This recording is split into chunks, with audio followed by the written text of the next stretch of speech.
안녕하세요 여러분, 호수파파입니다. 지난 영상에서 전대차 계약과 관련한 일반적인 상식 5가지에 대한 얘기를 했었는데 오늘은 관련된 법조문을 보겠습니다. 전대차 계약에 대한 세부적인 내용들을 많이 혼동하시는 것은 이유가 있어요. 좀 알아보고 싶어서 찾아봐도 임대차보호법 그 어디에도 이 내용이 없습니다. 못 찾으니까 지식인이나 블로그 대충 보다가 마는 거죠. 우리 잘못이 아니에요. 전대와 관련된 규정은 임대차보호법이 아니라 민법에 규정되어 있어요. 민법에도 자그마치 1118개의 조문이 있고 세부적인 조항까지 합치면 어마어마합니다. 자, 민법 어디에 있냐면 629조부터 632조까지 그리고 몇 개 건너뛰어서 638조에 다시 한번 나옵니다. 총 5개예요. 법조문 보는 게 좀 재미없기는 하지만 우리가 실무에서 전대계약 또는 전대동의에 대해서 아주 많은 상황들을 접할 수밖에 없기 때문에 이번 기회에 한 번은 보고 가시는 게 좋겠습니다. 최대한 짧고 쉽게 갈게요. 조문을 발췌해 보겠습니다. 민법 제629조입니다. 1항에 보시면 임대인의 동의 없이 그 권리를 양도하거나 전대하지 못한다고 되어 있고요. 이걸 위반하면 임대인은 계약을 해지할 수 있다고 2항에 규정이 있습니다. 다음 630조를 보겠습니다. 전대의 효과에 대한 규정인데 1항에 보시면 동의를 얻어서 전대했을 경우에 전차인은 직접 임대인에 대하여 의무를 부담한다 이렇게 되어 있죠. 말이 좀 어려운데 여기에는 총 3가지 뜻이 있어요. 첫 번째가 임대인의 관리권, 두 번째가 임대인의 손해배상권, 세 번째가 임대인의 차임지급 요구권입니다. 임대인의 관리권은 뭐냐면 임대인과 직접 계약한 것은 아니지만 임대인 건물에 들어왔으니까 다른 임차인들처럼 이 전차인도 임대인의 정당한 통제에는 따라야 한다는 겁니다. 임대인의 손해배상권은 전차인의 어떤 행위로 인해서 임대인 측의 불축의 손해가 발생한다면 예를 들어 화재나 시설물의 파손 같은 거 이때 임대인은 임차인이나 전차인을 상대로 손해배상을 청구할 수도 있고 둘 다에게 연대 책임을 물을 수도 있는데 이때 전차인이 나는 임대인하고 직접 계약한 것이 아니야. 나는 임대인하고 직접 상관이 없어. 이렇게 주장하면서 빠져나갈 수 없다는 뜻이에요.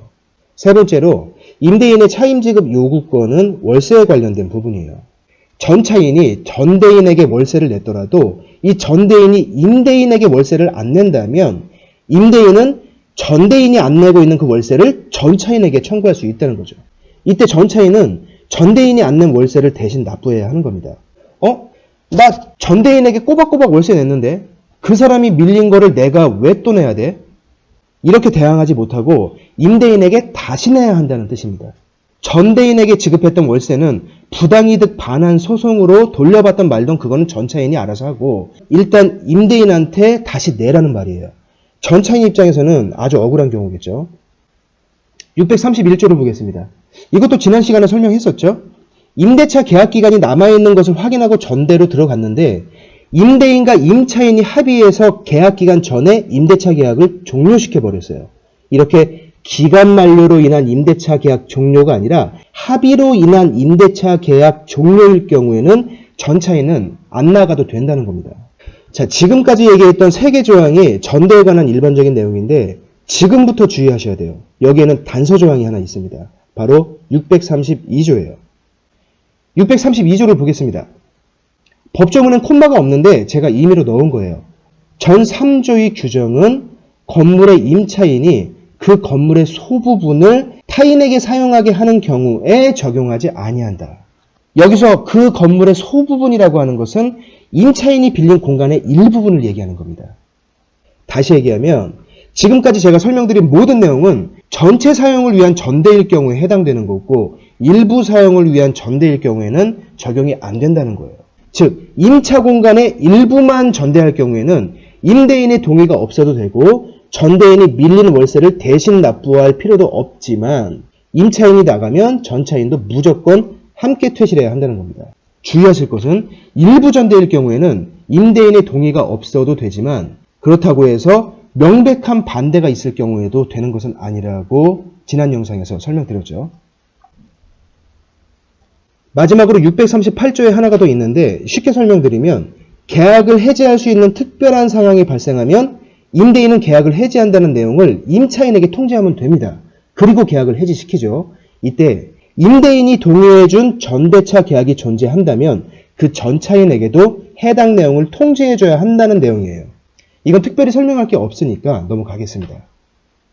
자, 오늘은 전대계약과 관련한 법조문을 한번 봤습니다. 전대차 계약과 관련된 내용은 임대차 보호법이 아닌 민법에 규정되어 있다는 것.